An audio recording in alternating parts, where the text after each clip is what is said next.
Por favor, deixe sua Bíblia aberta. Como o capítulo é longo, nós iremos fazer a leitura à medida que a exposição prossegue. Nós vamos orar mais uma vez, pedindo a orientação do nosso Deus para a compreensão dessa passagem e a aplicação do seu ensinamento para nós hoje. Pai querido, estamos diante da Tua palavra mais uma vez, já agradecidos por tudo que ouvimos nesta manhã, através do Teu servo, pastor Jonas. Pedimos que o Senhor continue a falar conosco, que Tua palavra nos conforte e nos fortaleça no propósito de influenciarmos em vez de sermos influenciados. Abençoa cada jovem aqui presente. Oramos também por aqueles que estão nos seguindo pela transmissão direta, pela internet. Abençoa-os também. Em nome de Jesus. Amém. Queridos, eu já conheci muitos casos de pessoas que abandonaram a fé em Deus depois de alguma fatalidade que aconteceu na sua vida. Morte de um ente querido, um fracasso financeiro. Poderia citar alguns exemplos de pessoas assim. Por outro lado, eu também tenho conhecido outras jovens e adultos que continuaram firmes na confiança em Deus, apesar de todo o sofrimento, as fatalidades e crises pelas quais eles passaram. Desde jovens, bem jovens, que descobriram que tinham doenças terminais como câncer, até pessoas na idade adulta, donas de negócios e que do dia para a noite, por conta de uma transação mal feita, um sócio que não era confiável, perderam tudo que tinham. E essas pessoas, apesar de terem perdido tudo que tinham e estarem debaixo de grande sofrimento, elas permaneceram firmes em Deus, sem abandonar sua fé e sua confiança em Deus. Eu creio que a razão é que elas aprenderam o segredo da vida cristã. Nós amamos a Deus pelo que Deus é e não pelas coisas que Deus nos dá. Nós o queremos por aquilo que Ele é e não pelas suas bênçãos. E uma vez que nós aprendemos isso e que nós vivemos isso, nós estamos prontos para enfrentar qualquer crise, qualquer situação que a vida porventura nos traga pela frente. E eu creio que esse é o ponto da história que nós temos aqui em Daniel capítulo 3. Aqui, como vocês sabem, Daniel registra a história de um evento que aconteceu na vida dos seus 3 amigos, que por se recusarem a cumprir a ordem do rei de adorar uma imagem que ele havia feito, foram lançados na fornalha ardente e de onde escaparam miraculosamente. Só que antes de serem lançados na fornalha ardente, pressionados pelo rei a adorar a imagem, eles disseram: nosso Deus pode nos livrar, mas mesmo que Ele não nos livre, nós não vamos adorar a imagem de ouro. Mesmo que Ele não nos livre. Ou seja, não interessa se Deus vai nos dar livramento, se Ele vai nos tirar dessa situação, se Ele vai aliviar a pressão, ou de um jeito ou de outro nós permanecemos firmes. Nós não vamos adorar outro Deus que não seja o nosso Deus. O objetivo de Daniel, quando ele registrou essa história, foi trazer para os seus patrícios que estavam presos lá na Babilônia, que eram cativos, esse ensino de que mesmo debaixo de grande tentação e provação, a fidelidade a Deus ainda é o que Ele requer de nós. É muito fácil ser crente quando tudo dá certo, quando tudo está bom. Mas o grande desafio é amar a Deus e servir a Deus quando as coisas dão errado. E era exatamente essa a situação do povo de Deus naquela época. Eles estavam dominados por aquela potência estrangeira, haviam perdido o seu lar, haviam perdido o templo, haviam perdido os seus sacerdotes, os seus profetas, estavam em perigo de se aculturarem a idolatria e valores morais dos caldeus. Nós vimos ontem qual era o processo que era usado para isso, aquele processo de aculturação, mudar o nome, mudar a dieta, mudar a religião, mudar os costumes, mudar a língua. Eles estavam debaixo dessa pressão muito grande e muitos, sem dúvida, questionando se valia a pena servir a Deus, uma vez que Deus havia sido impotente ou não foi forte o suficiente para evitar que seu povo fosse derrotado e levado em cativeiro, tendo a sua própria religião destruída. O ponto de Daniel aqui, nesse relato, é que nós devemos servir a Deus mesmo sem esperar recompensas, mesmo quando tudo vai dar errado. E eu queria então trazer o ensino desse texto, exatamente porque acredito que, guardadas as devidas circunstâncias, nós vivemos numa situação bastante parecida.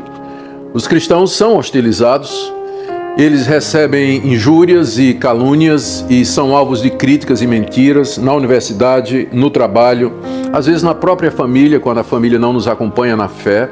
E não poucas vezes, especialmente o jovem, se pergunta se crer em Deus e continuar firme em seguir a Jesus é a coisa certa a fazer. Esse desafio é muito grande, particularmente quando a gente chega na universidade, onde nós vamos encontrar a grande pressão e a doutrinação dos professores, e também a pressão dos colegas para que nós participemos juntamente com eles em todos aqueles costumes que nós sabemos os universitários gostam de manter. Nem todos, mas prevalece no meio universitário. Vamos ver então, queridos, como Daniel faz isso. De que maneira ele usa essa história que aconteceu com seus 3 amigos para encorajar o povo de Deus a não se dobrar diante das tentativas do mundo, para aculturá-los, transformá-los, mudar a identidade deles, mas é permanecer firmes na fé em Deus. Essa narrativa ela foi escrita provavelmente durante o domínio persa, não é? Quando já Nabucodonosor havia caído e Ciro já reinava sobre todo o mundo e Daniel ainda permanecia como um dos seus sábios. Do verso 1 até o verso 7, nós temos o relato de como Nabucodonosor mandou fazer uma estátua de ouro e exigiu que todos os oficiais do seu reino adorassem aquela estátua. Vamos ler do verso 1 até o verso 7. O rei Nabucodonosor fez uma imagem de ouro que tinha 27 metros de altura e 2,70 metros de largura. Era quase que um obelisco, né? Porque você vê que ela era estreita e extremamente alta, né? Era mais um obelisco. Tinha 2,70 metros tinha 27 metros de altura e 2,70 metros de largura, que ele levantou na planície de Dura, na província da Babilônia. Então o rei Nabucodonosor mandou reunir os sátrapas, os prefeitos, os governadores, os juízes, os tesoureiros, os magistrados, os conselheiros, todos os oficiais das províncias, para que viessem à cerimônia da inauguração da imagem que o rei Nabucodonosor tinha levantado. Então se reuniram os sátrapas, os prefeitos, governadores, os juízes, os tesoureiros, os magistrados, os conselheiros e todos os oficiais das províncias para a cerimônia de inauguração da imagem que o rei Nabucodonosor tinha levantado. E ficaram em pé diante da imagem que Nabucodonosor tinha levantado. E nisso o arauto proclamou em alta voz: ordena-se a vocês, pessoas de todos os povos, nações e línguas, que no momento em que ouvirem o som da trombeta, da flauta, da harpa, da cítara, da lira, da gaita de foles e de todo tipo de música, vocês se prostrem e adorem a imagem de ouro que o rei Nabucodonosor levantou. Quem não se prostrar e não adorar, será no mesmo instante lançado na fornalha de fogo ardente. Assim, quando ouvir o som da trombeta, da flauta, da harpa, da cítara, da lira e de todo tipo de música, pessoas de todos os povos, nações e línguas se prostraram e adoraram a imagem de ouro que o rei Nabucodonosor tinha levantado.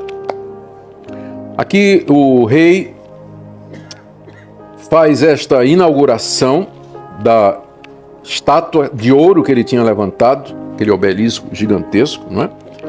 E ele então chama toda a sua administração. Note que também estavam representantes de todas as províncias, ou seja, de todos aqueles povos que Nabucodonosor havia conquistado. Eles são mencionados diretamente aí no verso 4, né? Quando o arauto proclama em alta voz: ordena-se a vocês, pessoas de todos os povos, nações e línguas. Então não era só a administração do rei, mas os representantes de todas aquelas nações que estavam debaixo do domínio de Nabucodonosor.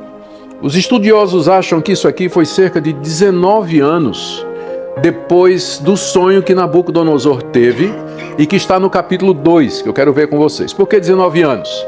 Porque mais ou menos 19 anos antes disso aqui,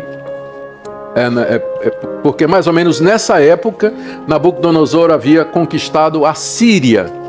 Ele tinha voltado de uma incursão vitoriosa, incursão militar na Síria, e seria então mais um motivo de celebração. Então, os historiadores fazem esse cálculo. No capítulo 2, que não faz parte da nossa série, tem aquela conhecida história de quando Nabucodonosor teve um sonho e ele acordou muito perturbado com aquele sonho. Primeiro, ele sabia que tinha tido um sonho, mas não lembrava o que era. E segundo, ele lembrava que o sonho tinha algum significado e ele não tinha a menor ideia do que era. Então ele fez uma coisa extremamente razoável. Ele chamou os sábios, chamou os magos, os caldeus, os adivinhos e disse: olha, eu tive um sonho e eu quero saber esqueci, eu quero que vocês me digam qual foi o sonho e qual o significado dele. Bastante razoável, né? E se vocês não me disserem, então eu vou mandar matar todos vocês e destruir a casa de vocês. E vocês têm 3 dias para fazer isso. Tocou o horror lá, porque ninguém tinha a menor ideia do que tinha acontecido. E aí então os guardas, para cumprir a ordem do rei, chegaram para Daniel, para prender Daniel. Daniel era um dos conselheiros do rei. E ele perguntou: mas o que está acontecendo, né? E aí o chefe da guarda explicou. E Daniel disse: não, dá um tempinho aqui, nós vamos orar. Aí chamou seus 3 amigos, eles oraram. E à noite Deus revelou a Daniel o sonho de Nabucodonosor e lhe deu o significado. E aí trouxeram Daniel apressadamente diante do rei, porque o prazo já estava esgotando. E o rei perguntou: você tem condição de me revelar isso aí? E Daniel disse: eu não tenho, mas há um Deus nos céus que conhece os mistérios. E ele revelou a você, rei, o que é que vai acontecer. Aí Daniel contou o sonho que o rei tinha tido. Que o rei tinha sonhado com uma estátua que tinha uma cabeça de ouro, peito de prata, barriga de bronze, pernas de ferro e pés de barro. E que havia dominado todas as nações do mundo. E de repente, da rocha, da montanha, sem mãos, foi cortada uma rocha que foi jogada nos pés da estátua e ela veio se desmoronando e caiu, e aquela rocha encheu toda a terra. Esse foi o sonho. E a interpretação que Daniel deu a Nabucodonosor do sonho foi de que ele era a cabeça de ouro. Tu, ó rei, és a cabeça de ouro. Tu és rei dos reis. Deus te deu domínio sobre tudo e todos. Depois de ti virão outros reinos que não serão tão fortes como os teus, como o teu, se referindo aos medos e persas e posteriormente ao Império Romano, né, que se seguiu, os medos, persas e o Império Romano, que se seguiam, aliás, entre eles tinha o Império de Alexandre o Grande, não é? o Império Grego. Mas depois desses reinos, Deus levantará o seu reino que não terá fim e vai encher toda a terra, se referindo à chegada de Jesus Cristo e à inauguração do reino de Deus. Aparentemente, Nabucodonosor não entendeu a lição. Ele focou mais no fato de que ele era aquela cabeça de ouro. Encheu-se de si mesmo. E alguns anos depois, tendo já provavelmente esquecido o significado daquele sonho e de que aquela imagem havia sido destruída pelo reino de Deus, ele manda erigir aquele obelisco em homenagem a ele mesmo. Ele não aprendeu nada do capítulo 2, né, de que há um reino que é superior ao reino dele, há um rei que é maior do que ele. Se ele tinha alguma glória e poder, foi o Deus dos céus, o Deus de Daniel que tinha dado a ele. Então ele manda fazer aquela imagem, alguns acham que foi em homenagem ao Deus dele, Bel, mas o texto faz separação entre as duas coisas, entre adorar os deuses e adorar a imagem. Então a imagem era provavelmente do próprio Nabucodonosor, erigida em homenagem a ele. E ele queria então ser reconhecido como Deus. Todas as nações tinham um Deus que não se importava de ter outros ao lado dele. Por isso eu sei que aquela multidão naquele dia, no campo de Dura, não teve dificuldade nenhuma. O politeísmo, que é a religião que tem muitos deuses, os deuses politeístas, não, fica chato dizer, é errado dizer isso, não tem Deus politeísta, politeísta é o adorador. Mas os deuses que são adorados no politeísmo, eles não são exclusivistas. Você poderia adorar Bel e poderia adorar Marduk, você poderia adorar Aku, você poderia adorar Nebo, que eram divindades assírias. Esses deuses não se importavam de dividir o adorador com outro deus. O único Deus no Antigo Oriente que era exclusivo era Yahvé. Yahvé não admitia que o seu adorador o dividisse com outro Deus. Tinha que ser ele mesmo. Então era o monoteísmo. A religião dos judeus era monoteísta. De todos os demais povos era politeísta. Então essa ordem aqui, para que aqueles povos de muitas religiões diferentes se curvassem diante da imagem do imperador e adorassem os seus deuses, era só acrescentar mais um deus à lista de deuses que eles já adoravam. Mais um santo, né? A lista de santos que eles já tinham. Não tinha problema nenhum. Mas era um problema para os judeus, isso aqui. Era um problema para os judeus. Bom, de qualquer forma, o rei faz aquela estátua de ouro, mostra que ele continua idólatra, né? Ele não aprendeu nada do que Daniel tinha dito a ele. Pior do que isso, ele quer ser Deus. E faz uma festa de inauguração no campo de Dura. Esse campo fica a cerca de 10 quilômetros do centro de Babilônia. E ele, como nós vimos, convida toda a sua administração, autoridades, representação dos povos, e aí vem o momento em que, ao som da música, todos deveriam se ajoelhar diante da imagem do ídolo, né, daquela estátua que ele tinha feito, e adorar sob pena de morte. Sob pena de morte. Aqui está dizendo, a ordem do rei é que aquele que não se prostrar, estou lendo no verso 6, será no mesmo instante lançado na fornalha de fogo ardente. Nabucodonosor era muito cruel, ele gostava de matar as pessoas, mas ele tinha um gostinho pela fornalha ardente.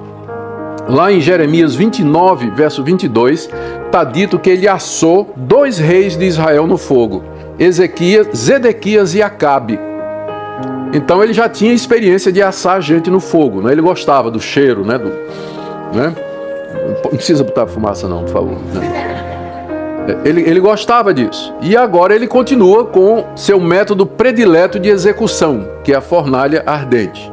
Quem não se curvasse diante da imagem, essa pessoa seria jogada dentro da fornalha acesa. Essas fornalhas eram geralmente usadas para cozer tijolos. Era assim que se faziam tijolos até o dia de hoje. Em olarias antigas, fogo de lenha, o tijolo é cozido então nessas fornalhas. Então, lendo o texto, você tem a impressão de que era um buraco no chão, né? Porque diz que joga, né? Mas você vai ver depois que, na verdade, era uma construção que tinha uma entrada e dentro, então, havia toda aquela lenha, todo aquele fogo, né? Todo aquele fogo. Muito bem, quando, então, tocaram a música, todo mundo se curvou. Menos 3.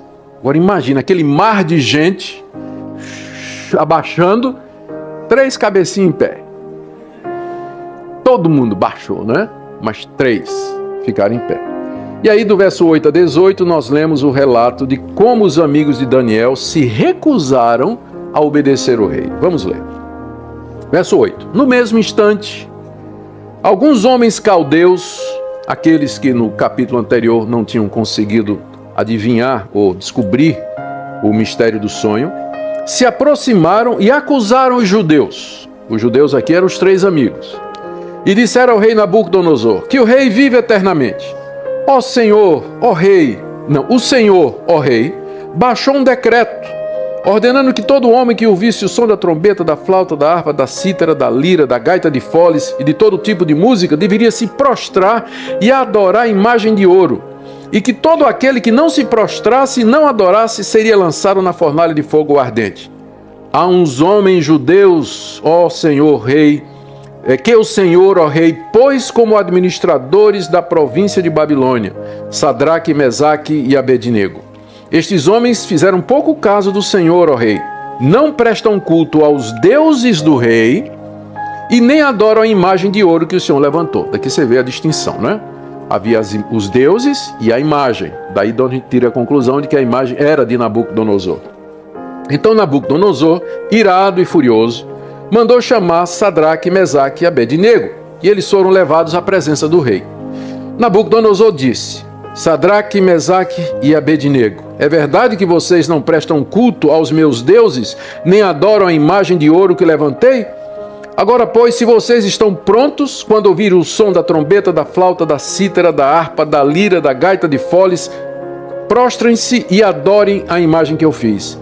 Mas se não adorarem, serão no mesmo instante lançados na fornalha de fogo ardente. E quem é o Deus que os poderá livrar das minhas mãos? A arrogância de Nabucodonosor aqui chega ao máximo. Notem que Daniel não é mencionado aqui. Se ele tivesse, ele seria a 4ª cabeça.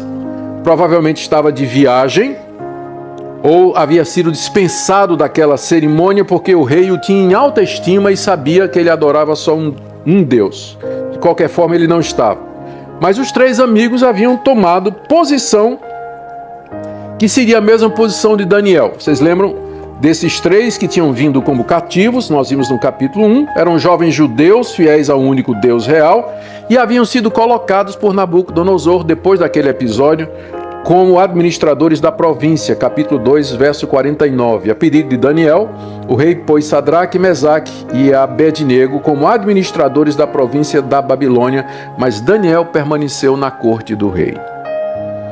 Eles foram denunciados, nós lemos aqui, pelos astrólogos, pelos magos, os caldeus, provavelmente cheios de inveja e de raiva, porque no capítulo anterior eles foram humilhados por Daniel diante do rei, porque eles não tiveram resposta para dar e Daniel chegou e resolveu o mistério.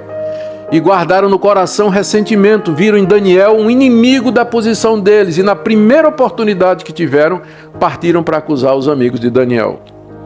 Eles estavam ressentidos. Quem sabe até essa lei tinha sido ideia deles, do tipo assim: rei, o senhor acabou de conquistar a Síria. O senhor é o maior rei que já houve no mundo. Por que o senhor não faz uma imagem de si mesmo e exige a adoração de todos? Porque um rei com tanto poder tem que ser o filho dos deuses. Tem que ser o filho dos deuses.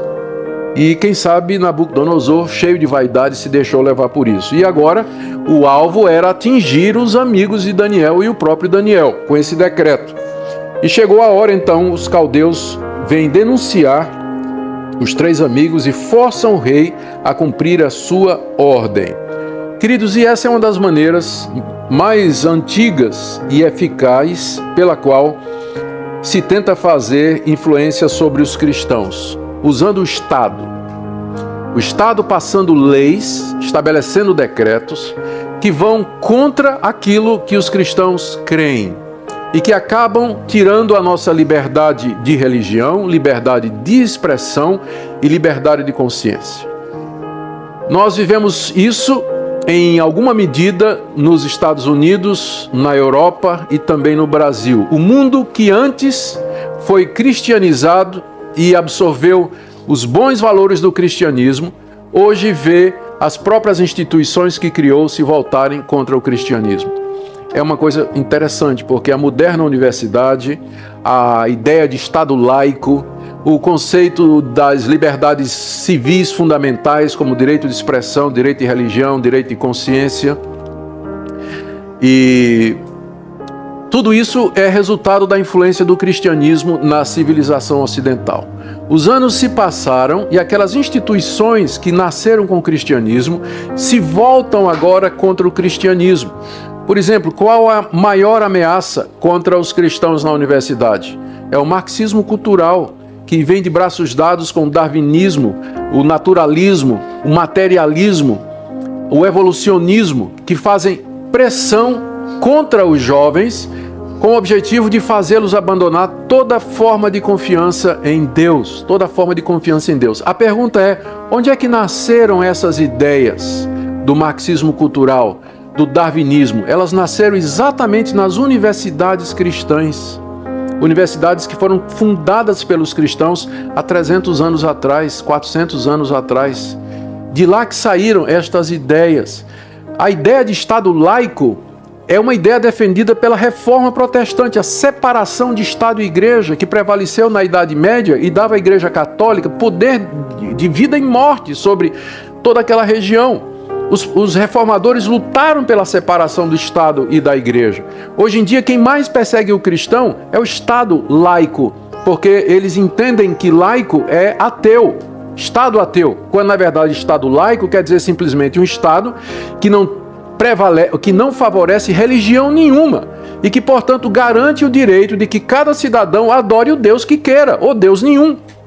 Essa é a ideia do Estado laico que nós defendemos. Mas agora o que é que a gente vê? O Estado forçando sobre os cidadãos, especialmente sobre os cristãos, leis, decretos, uma maneira de ver a vida que vem contra aquilo que nós acreditamos. O Estado quer ensinar a gente a educar os nossos filhos, o Estado quer redefinir o conceito de família, o Estado quer redefinir tipo de relação sexual, O Estado quer redefinir questões metafísicas como a origem da vida, ou quer determinar esse tipo de coisa. A origem da vida é uma questão metafísica, a ciência não tem nada a ver com isso, a ciência não pode entrar nessa área. A ciência trabalha com aquilo que é observável, mensurável.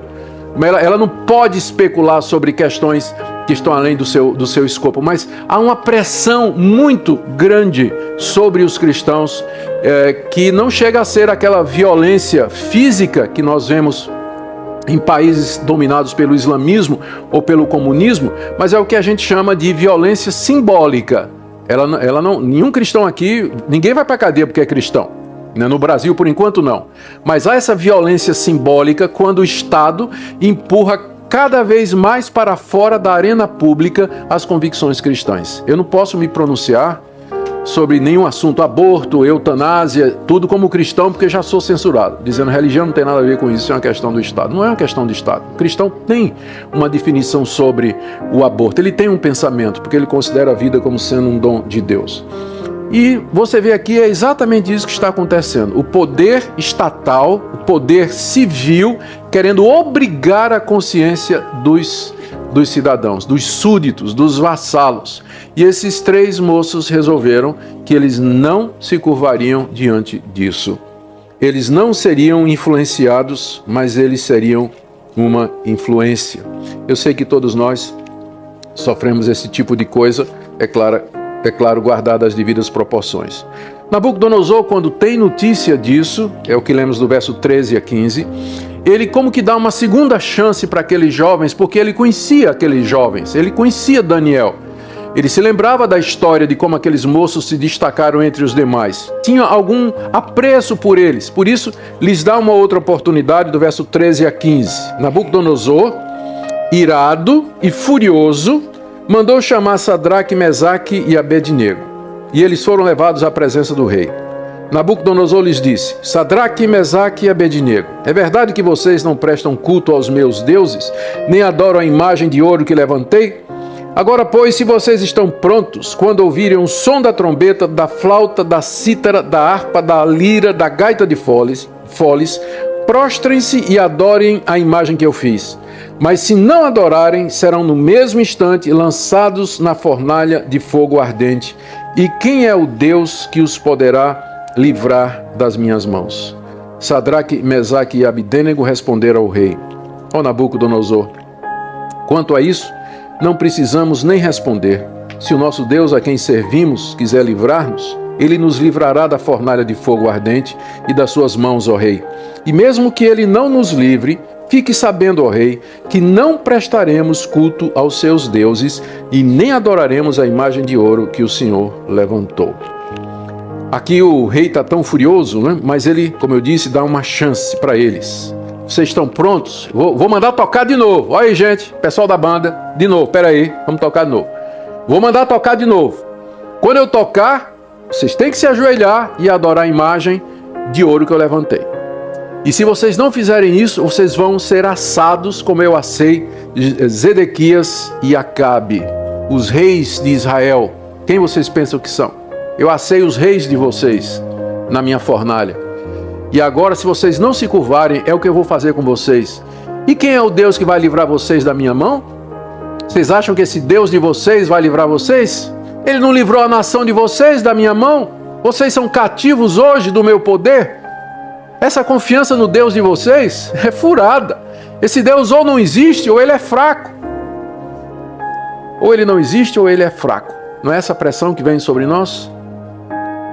Onde está o Deus de vocês diante do mal, da prevalência do mal, da violência, da crueldade? Não é? Esse Deus, por que ele não livra você? Por que ele não salva você? Por que ele não faz a diferença na sua vida? E a resposta daqueles moços, nós acabamos de ler, eles continuavam dispostos a não adorar a imagem, né? Eles adorariam o Deus de Israel. E eles disseram aqui que estavam dispostos a continuar fiéis a Deus, mesmo se Deus resolvesse não livrá-los. Olha, outra vez, eu penso que essa é a passagem central aqui, do verso 17. Se o nosso Deus a quem servimos quiser livrar-nos, ele nos livrará da fornalha de fogo ardente e das suas mãos, ó rei. E mesmo que ele não nos livre, fique sabendo, ó rei, que não prestaremos culto aos seus deuses. aqui está um dos versículos que a gente usa para dizer que a oração verdadeira, aqui é a verdadeira oração da fé. É a verdadeira oração da fé. Você precisa mais fé para orar dessa forma do que para dizer: Deus, eu decreto a minha libertação. Eu decreto que Nabucodonosor caia por terra agora. Nome de Jesus, caia por terra. É preciso mais fé para você dizer isso aqui do que você decretar esse tipo de coisa. Porque aqui você se coloca totalmente dentro da vontade de Deus. Deus, se o Senhor quiser me livrar dessa fornalha, o Senhor vai me livrar. Mas se o Senhor não quiser me livrar, eu vou ser assado como Zedequias e Acabe. Mas ainda assim, eu continuarei fiel ao Senhor. Porque eu te sirvo e eu te amo, não pelo que o Senhor me dá, mas pelo que o Senhor é. O Senhor é o único Deus verdadeiro. Eu não me curvarei a outro Deus, não importa o que vier na minha frente. Eu penso que essa é a atitude, que é o ponto que Daniel está querendo passar aos seus leitores que estavam cativos na Babilônia, e eu creio que essa é a mensagem do capítulo 3 para nós. Que nós devemos nunca nos deixar influenciar em troca de benefícios materiais, mas confiar em Deus, ainda que isso nos custe nossa reputação, nosso conforto, nosso nome e tudo mais que aquilo que nós tivermos aqui nessa vida. Agora veja que o que se pediu para aqueles moços não foi que eles abandonassem o Deus deles. Ninguém está pedindo aqui. Não, você tem que negar. Está pedindo só que você dê uma curvadinha. Ó, só isso, ó. Só isso, uma vez só. Não precisa fazer isso. E você escapa da fornalha de fogo. Só. Não precisa fazer nada. Ninguém está pedindo para você negar Yahvé. Ninguém está dizendo que você pare de adorar a ele. Só uma curvadinha diante da estátua, não é? Mas eles sabiam o que é que isso representava. E eles preferiram morrer. Eles não tinham certeza se Deus ia livrá-los. Sabiam que Deus podia. Não sabiam se Deus queria. Que há uma diferença, não é? A gente sabe que Deus pode, mas a gente não sabe se Ele quer. Que Ele pode ter outros planos. Então, mas isso não fazia diferença para eles. Eles disseram: nós não vamos dobrar o nosso joelho diante do que você quer. Do verso 19 a 23, nós temos o relato da como Nabucodonosor, irado, mandou aquecer a fornalha 7 vezes mais e lançar os rapazes ali dentro, né? Aqueles moços. Verso 19 a 23. Então Nabucodonosor se encheu de fúria e o aspecto do seu rosto se alterou, né? Dava para ver pela cara do rei que ele estava muito zangado. Se alterou em relação a Sadraque, Mesaque e Abednego. Ordenou que se esquentasse a fornalha 7 vezes mais do que de costume. Ordenou aos soldados mais fortes do seu exército que amarrassem Sadraque, Mesaque e Abednego e os jogassem na fornalha de fogo ardente. Então esses homens foram amarrados com seus mantos, túnicas, chapéus e suas outras roupas e foram jogados na fornalha de fogo ardente. E lembrando que não era um poço, não é? Mas era uma construção como uma olaria, onde tinha uma fornalha acesa, um caminho no meio, e lá então eles jogaram a fornalha, ao verso 22. Mas porque o rei exigia urgência e a fornalha estava superaquecida, as chamas do fogo mataram os homens que jogaram Sadraque, Mesaque e Abednego dentro da fornalha. E os 3 homens, Sadraque, Mesaque e Abednego, caíram amarrados dentro da fornalha de fogo ardente, empurrados pelos soldados, né? Foram jogados dentro e a chama então matou os soldados e eles foram jogados ali. O verso 24 até 27 fala então do livramento miraculoso que Deus resolveu operar naquele momento. Vamos ler, continuar lendo. Em seguida o rei Nabucodonosor, muito espantado, se levantou depressa e perguntou aos seus conselheiros: não eram 3 os homens que amarramos e jogamos no fogo? Eles responderam: é verdade, ó rei. Mas o rei disse: eu, porém, estou vendo 4 homens soltos, andando no meio do fogo. Não sofreram nenhum dano. E o aspecto do quarto é semelhante a um filho dos deuses. Então Nabucodonosor se aproximou da porta da fornalha de fogo ardente e gritou: Sadraque, Mesaque e Abednego, servos do Deus Altíssimo, agora, né? Agora tá bom. Venham para fora, venham cá. Então Sadraque, Mesaque e Abednego saíram do meio do fogo. Os sátrapas, os prefeitos, os governadores, conselheiros do rei, chegaram perto deles e viram que o fogo não teve poder algum sobre o corpo desses homens. Os cabelos da cabeça não foram chamuscados, os mantos não sofreram mudança e eles não estavam com cheiro de fumaça. Deus, que podia, também queria dessa vez, né? E ele não permitiu então que eles morressem queimados. Lá em Hebreus capítulo 11, verso 34, esse episódio é narrado. Esses três moços aparecem na galeria dos heróis da fé, quando lá o autor de Hebreus diz que pela fé extinguiram a violência do fogo. Eles confiaram em Deus. Eles não sabiam se Deus ia, se Deus queria, mas confiaram que Deus podia. E a fé é isso. A fé é confiar em Deus, mesmo que a gente não saiba exatamente o que Ele vai fazer. Mas confiar em Deus e na sua providência. Eles confiaram em Deus. Um quarto homem estava andando com eles dentro da fornalha. E na interpretação de Nabucodonosor, era alguém como um filho dos deuses. Ele estava refletindo a sua própria visão pagã, porque o deus dele, Bel, era casado com a deusa Milita. E geraram todos os demais deuses que eram adorados pelos assírios. Então, eles pensaram que aquele quarto homem era um filho de Bel com Milita, né? Um filho dos deuses desceu para protegê-los. Mas o restante do texto vai nos dizer que era um anjo do Senhor. E quem sabe era o próprio Senhor Jesus Cristo. Há muitos eventos no Antigo Testamento em que o anjo do Senhor é enviado para salvar o povo de Deus. Em algumas vezes esse anjo ele recebe adoração, ele é tratado como Deus.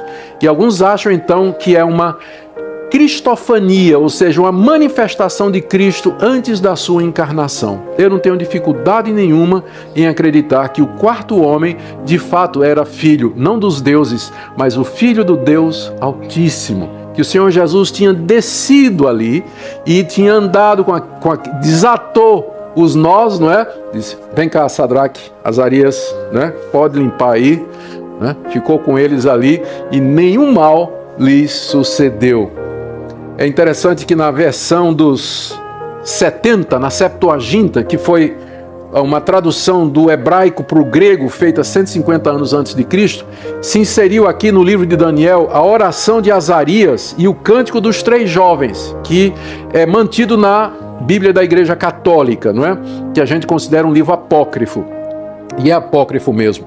Mas é interessante porque lá na oração de Azarias, diz que quando Azarias caiu lá com os seus amigos na fornalha, ele elevou a voz a Deus e disse, ó Deus, nós pecamos contra ti, nós merecemos esse castigo porque nós fomos idólatras e agora tua mão veio sobre nós, mas tu és o Deus que domina sobre tudo e todos, tu podes nos livrar e assim por diante.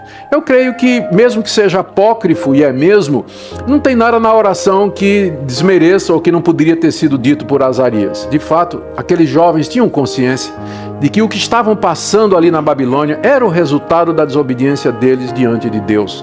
Mas ali eles estavam dispostos a permanecer fiéis na terra do cativeiro e Deus teve misericórdia deles. Do verso 28 até o final do capítulo, nós temos a reação de Nabucodonosor.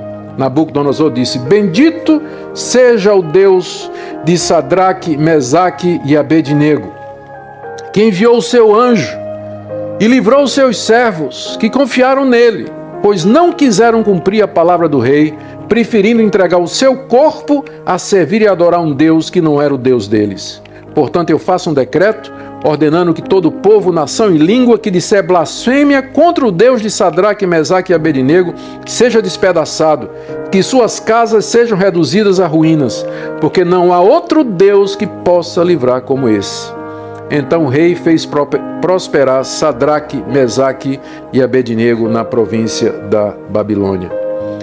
Finalmente, Nabucodonosor se curva diante de Deus. Ele reconhece a glória do Deus de Israel, reconhece a coerência dos três jovens, como eles foram fiéis, preferiram desobedecer ao rei e entregar o seu corpo para ser queimado, mas para manter a sua fidelidade. Ele passa um edito real, proibindo que se fale mal do Deus de Israel em toda a província. E faz com que os jovens prosperem dentro da sua administração. Alguns acham que nós vamos encontrar Nabucodonosor na glória. Não é? Eu não sei, porque no próximo capítulo, que é o capítulo 4, ele aparece dizendo, ele aparece lá nos jardins da Babilônia, que é uma das 7 maravilhas do mundo, os jardins suspensos da Babilônia. Aparece ele lá dizendo, não é essa a grande Babilônia que eu criei, que eu construí para a minha grandeza e para a minha glória?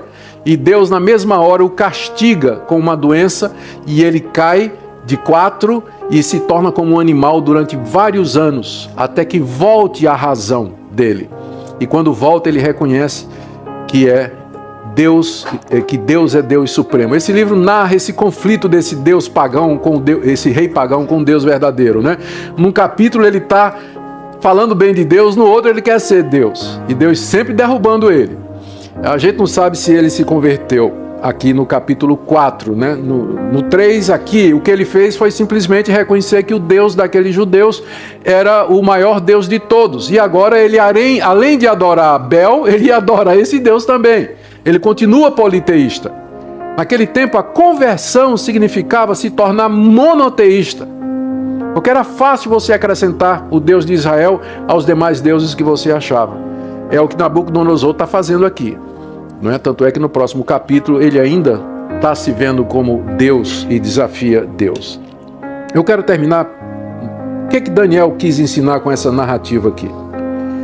E eu reuni aqui algumas lições para nós que já foram citadas. Primeiro, que o povo de Deus deveria resistir a todas as tentativas dos poderes humanos de fazerem com que traíssem o Deus de Israel. O tema desse encontro é influenciando e não influenciados, ou influenciados e não influenciando. E eu penso que aqui essa lição é muito clara. Esses moços sofreram a influência poderosa de um edito real, da vontade do rei mais poderoso da época, para que eles mudassem a sua religião e, portanto, a sua identidade, que se aculturassem, que fizessem como todos os povos estavam fazendo. Como eu disse, foram só 3 cabeças que ficaram erguidas diante daquele mar de gente ajoelhada diante da imagem. O mundo quer fazer a mesma coisa conosco, quer nos fazer usando os recursos que tem, mudando nosso nome, nossa identidade, passando leis, nos obrigando. Eles querem que nós esqueçamos o nosso Deus, que nós esqueçamos o Deus de Israel, as promessas que ele fez em Cristo Jesus, os valores cristãos, e nós sejamos como as demais nações que se curvam diante da imagem de ouro. Aqui Daniel diz aos seus patrícios cativos na Babilônia: fiquem firmes, porque isso tem um fim. Deus haverá de triunfar. Deus haverá de ganhar no final de todas as coisas. Não meçam as consequências, amem a Deus acima de vocês mesmos, porque Deus, se quiser, Ele pode livrar os seus servos. E mesmo que Ele não livre, nós vamos continuar servindo a Deus. Eu penso, queridos, que essa é a essência do cristianismo. Amar a Deus de todo o coração, de toda a nossa alma e de todas as nossas forças. Amá-lo acima de todas as coisas, amá-lo pelo que Ele é e não porque Ele pode nos dar. E demonstrar esse amor publicamente, como os 3 amigos fizeram. Eles poderiam ter sido flexíveis, mas eles foram coerentes. E, por último, Deus vai abençoar sim os que desejam ser fiéis a Ele e resistirem a serem influenciados, dando forças para ficar firmes, trazendo livramento se for a vontade dele, ou sustentando até o fim. Porque vejam, ele não livrou João Batista. João Batista estava na mesma condição. Um poder civil, real, do imperador, que o mandou prender porque estava denunciando seu relacionamento amoroso com a sua cunhada, e João Batista estava na prisão. João Batista sabia que se Deus quisesse, Deus podia livrá-lo. Mas mesmo que Deus não livrasse, João Batista iria continuar servindo a Deus como continuou. E o resultado é que, naquela ocasião, Deus não quis livrar. E diferente dos 3 moços que Deus tirou da fornalha, Deus não tirou João Batista da prisão. Ele saiu de lá morto, degolado. Deus também não livrou os heróis mencionados em Hebreus capítulo 11, cerrados ao meio, referência ao profeta Isaías, que morreu dessa forma, apedrejados, mortos ao fio da espada. Quantos não foram livrados por Deus e Deus os entregou à morte mesmo, para não falar do seu próprio filho, que orou, se possível, passa de mim esse cálice, e a resposta de Deus foi não. Mesmo assim, Jesus Cristo disse, seja feita a tua vontade e não a minha. Por isso, queridos, termino aqui com essa aplicação. Talvez a vocês que estão aqui nessa manhã e que estão sendo tentados no ambiente que vocês estão, na universidade, no trabalho, na família, são tentados, pressionados a se aculturar, são influenciados a ser como o mundo, no namoro, no uso do dinheiro, na maneira como vocês gastam o tempo de vocês, na maneira como vocês se relacionam com as pessoas, na maneira como vocês usam as mídias sociais. Nós somos diferentes, nós não somos como eles. Nós somos um povo distinto, separado por Deus, para refletir a glória de Deus aqui nesse mundo. Então fique firme. Talvez você está aqui e você já caiu. Talvez você já deu aquela joelhadinha, não é? E no fundo do seu coração você sabe que você não tem sido fiel a Deus. E que você tem sido vacilante, que você tem dividido a sua lealdade. Talvez com receio, talvez com medo. Eu queria nesta manhã convidar você a confiar em Deus, a renunciar a tudo aquilo que é duvidoso na sua vida e que você sabe muito bem, a resistir à pressão para você ser igual ao mundo. E para que todos nós assumamos publicamente que se baixe toda a cabeça, mas que as nossas fiquem erguidas. Nós servimos a Deus e a Ele somente. Nós não nos curvaremos aos deuses desse mundo. Amém? Vamos orar. Ó Deus, nós não queremos ser influenciados pela sociedade que tem valores anticristãos. Não queremos ser influenciados pelos nossos professores na universidade, que nos pressionam, ridicularizam, pelos amigos que fazem bullying quando nós dizemos que temos um padrão cristão de namoro, de relacionamento, sobre sexo.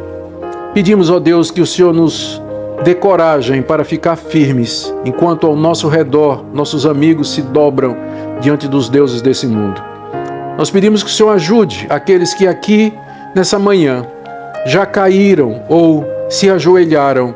Nós pedimos que o Senhor os levante, que o Senhor os perdoe, que o Senhor os transforme e dê coragem para dar testemunho do Deus vivo aqui nesse mundo. Nós pedimos em nome de Jesus. Amém.